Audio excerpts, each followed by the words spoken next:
Radio dimanapun Anda berada, berikutnya sambutan Wakil Presiden Republik Indonesia Bapak Profesor Dr. Kiai Haji Ma'ruf Amin.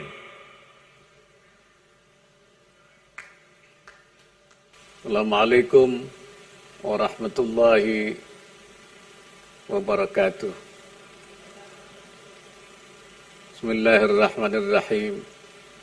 Alhamdulillahi Rabbil Alamin. Wassalatu wassalamu ala ashrafil anbiya wal mursalin Sayyidina wa maulana Muhammadin wa ala alihi wa sahbihi ajma'in. Ulama'ana al-kiram wa masyayikhana al-a'azza, bil khusus Al-Mukarram Kiai Haji Miftahul Akhyar, Rais Am PBNU,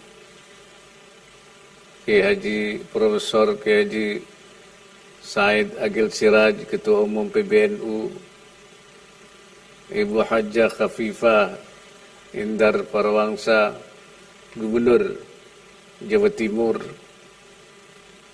Ibu Hajjah Munjidah Wahab, Bupati Jombang, Kiai Haji Hasib Wahab, Ketua Yayasan Pesantren Bahrul Ulum Tambak Beras, Jombang, Mukarram Kiai Haji Marzuki Mustamar, Ketua PWNU Jawa Timur, keluarga besar pahlawan nasional Al-Maghfurlah Kiai Haji Wahab Hasbullah, para hadirin, santriwan, santriwati, dan jemaah sekalian. Pertama, saya merasa bersyukur karena dapat menghadiri peringatan haul ke-49 Al-Maghfurlah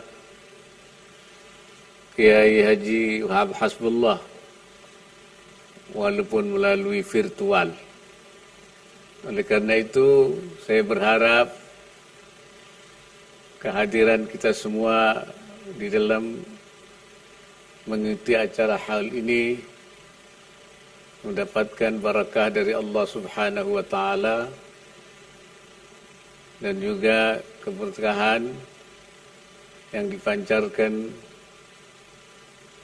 oleh yang kita hauli, al-alim, al-allama, ad-da'i ilallah, al-maghfurlah Kiai Haji Wahab Hasbullah. Karena beliau ini bukan ulama biasa, tapi ulama yang luar biasa. Selain sebagai seorang yang alim, allama, ad-da'i ilallah, beliau juga seorang yang banyak melakukan perbaikan-perbaikan. Beliau adalah rijalul islah. Beliau telah banyak melakukan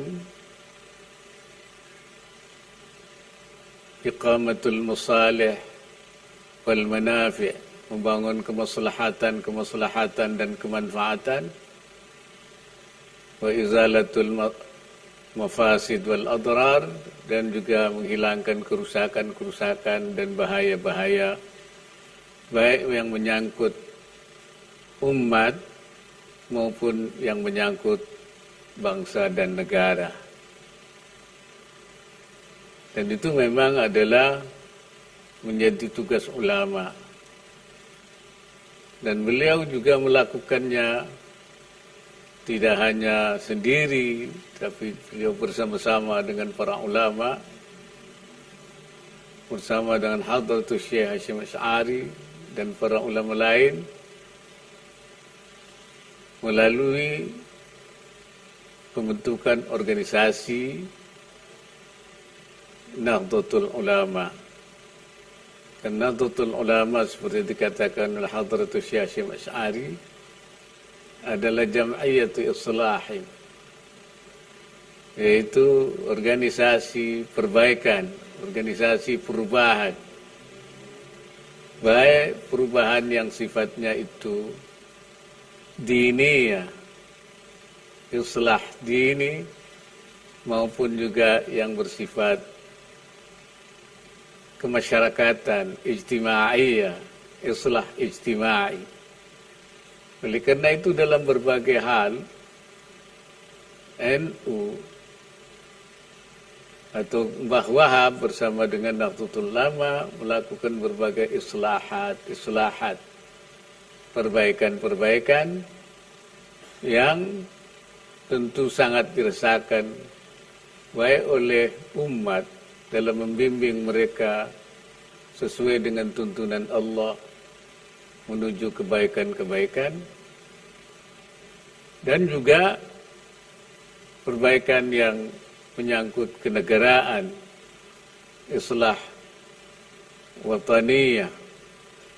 Oleh karena itu, beliau juga mendapat penghargaan dari negara dan ditetapkan sebagai pahlawan nasional karena kiprahnya yang telah diberikan oleh beliau baik di dalam islahat diniyah, islahat ummatiyah, maupun islahat yang sifatnya wataniyah. Selain itu juga beliau tidak lupa mempersiapkan generasi berikutnya yang melanjutkan, karena itu banyak santri-santri beliau yang menjadi pemimpin. Beliau melakukan upaya-upaya i'dadul mutafaqqihina fid din, menyiapkan orang-orang mutafaqqihin yang paham agama, menyiapkan ulama-ulama melalui pesantren Tambak Beras ini atau pesantren Bahrul Ulum Tambak Beras ini. Maka beliau telah mencetak banyak, karena memang ulama merasa, menyadari bahwa tentu tidak akan selamanya bisa melaksanakan tugas-tugas perbaikan itu. Oleh karena itu perlu ada ulama-ulama yang lain. Rasulullah menyatakan, innallaha la yantazi'ul ilma intiza'an min sudurin nas. Allah tidak akan mengambil ilmu itu dari hati manusia. Walakin yantazi'u biqabdil ulama, tapi Allah akan mengambil ilmu itu dengan mengambil ulamanya. Kalau ulamanya pergi, ulamanya wafat, maka ilmunya pun juga ikut. Karena itu harus ada pengganti ulama-ulama baru yang meneruskan perjuangannya. Itulah sebabnya beliau sangat concern dengan upaya i'dadul mutafaqqihina fid din. Alumni-alumninya yang dicetak oleh beliau melalui pesantren, bahkan juga kader-kader yang dididik melalui organisasi NU walaupun tidak belajar di pesantren, itu adalah menjadi para penerus yang sampai hari ini meneruskan perjuangan beliau dan ulama-ulama lain, ulama-ulama terutama di lingkungan Nahdlatul Ulama. Tugas ulama tidak pernah berhenti. Oleh karena itu, kalau Kiai Wahab sudah tidak ada, maka diharapkan akan ada Wahab Hasbullah berikutnya yang akan terus menggantikan semangat perjuangan beliau yang luar biasa. Ini saya kira hal ini kita jadikan sebagai momentum untuk menggali kembali, menghidupkan kembali semangat Kiai Wahab Hasbullah, yang seorang yang alim, alama, seorang yang cerdas, seorang yang cekatan, Bahkan seorang yang memiliki kemampuan berorganisasi yang tinggi di dalam melakukan gerakan-gerakan perbaikan itu, harakatul islah itu, baik diniyatan, agama maupun ijtimaiyatan. Oleh karena itu semangat ini mari kita teruskan. Sekarang juga banyak masalah-masalah yang harus kita perbaiki, yang harus kita lakukan, dan itu menjadi tanggung jawab ulama. Salah satu yang sedang kita alami itu adanya bahaya COVID-19 yang menimpa negara kita. Dan ini bukan hanya negara kita yang mengalami, tapi juga seluruh dunia. Lebih dari 115 negara yang sudah mengalami ini. Berjuta-juta orang yang terkena. Juga di negara kita. Dan dampak bahaya ini, bahaya COVID-19 bukan hanya pada kesehatan, tapi juga pada masalah sosial, sehingga banyak orang miskin baru, misbar, karena tidak ada pekerjaan, karena tidak ada kegiatan. Apalagi setelah diterapkannya PSBB, sehingga kemudian menimbulkan masalah sosial. Juga masalah ekonomi, yang dampak ekonominya, sehingga ekonomi nasional kita juga terpuruk, bahkan ekonomi seluruh dunia juga terpuruk. Negara kita mengalami keterpurukan ekonomi. Bahkan pertumbuhan ekonomi kita di kuartal kedua pada tahun ini, yang semula diperkirakan, diancar-ancarkan lebih dari 4%, ternyata hanya tumbuh 2,9%. Bahkan di kuartal ketiga ini diperkirakan minus antara 0,5-0,1. Tetapi negara-negara lain ada yang lebih parah, ada yang sampai minusnya minus 5, 7, bahkan ada yang lebih dari 10 minusnya itu. Dan ini memang merupakan dampak global, ad-dararul 'am, al-musibatul 'ammah yang menimpa seluruh dunia. Jadi darar yang kita hadapi sekarang itu bukan satu darar. Bukan hanya darar COVID, tapi juga darar sosial, bahkan juga darar ekonomi. Kalau pada awalnya kita hanya menghadapi COVID saja, dengan memegang prinsip yutadammanu ad-dararul adna ala dararil a'la, mengesampingkan bahaya yang lebih kecil, bahaya ekonomi, karena untuk lidaf'id dararil a'la, untuk menghilangkan bahaya yang lebih tinggi, yaitu COVID-19, sekarang ini sudah bahaya dua-duanya, darar COVID dan darar ekonomi. Karena itu kita sekarang ini yang kita lakukan tidak hanya daf'ud darar COVID, tetapi daf'ud dararaini, menghilangkan dua darar sekaligus.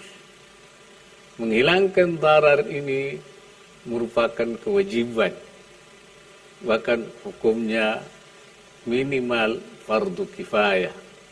Ad-darar yuzal, darar harus dihilangkan. Oleh karena itu daf'ud darar, apapun bentuknya, termasuk kelaparan, kemiskinan, dan juga penyakit, kesulitan ekonomi, minimal kata ulama yaitu hukumnya fardu kifayah, bahkan bisa menjadi fardu ain kalau sampai keadaannya sudah sedemikian parahnya. Oleh karena itu bagi kita para ulama menjadi sesuatu tanggung jawab yang harus kita mengambil peran untuk menghilangkan darar ini, untuk izalatul mafasid wal adrar. Paling tidak kita bisa ikut berperan, yaitu tasghirul mafasid wal adrar, memperkecil kerusakan dan bahayanya, itu meminimalisir supaya tidak berdampak lebih luas. Dengan diberlakukannya new normal, di mana orang sudah mulai beraktivitas di bidang ekonomi, maka kerawanan-kerawanan terjadinya penularan, transmisi di berbagai tempat kegiatan ekonomi menjadi sangat potensial. Karena itu, selain tempat-tempatnya harus betul-betul sudah aman COVID, maka juga masyarakatnya supaya sadar bahaya COVID untuk tetap yaitu memakai masker, kemudian menjaga jarak, mencuci tangan, dan melakukan imunisasi diri, imunitas diri, yaitu supaya dia tidak tertular. Dalam kaidah disebutkan atau dalam hadis, la darara wa la dirar, supaya kita tidak membahayakan kita sendiri karena tertular, atau sebaliknya kita membahayakan orang lain dengan menularkan bahaya itu kepada orang lain. Mudah-mudahan semangat ini, semangat untuk menghilangkan mafsadah, semangat menghilangkan bahaya, semangat membangun kemaslahatan dan kemanfaatan harus terus kita pupuk sepanjang masa. Demikian saya kira yang dapat saya sampaikan dalam kesempatan ini. Sekali lagi, mudah-mudahan Al-Maghfurlah Mbah Wahab diberikan tempat yang layak sesuai dengan amal ibadah dan amal perjuangannya, dan mudah-mudahan beliau semangatnya dapat memberikan inspirasi dan semangat kepada kita generasi berikutnya, khususnya juga kepada para santri pesantren Tambak Beras. Wallahul muwaffiq ila aqwamit thariq. Assalamualaikum warahmatullahi wabarakatuh. Terima kasih Bapak Wakil Presiden Republik Indonesia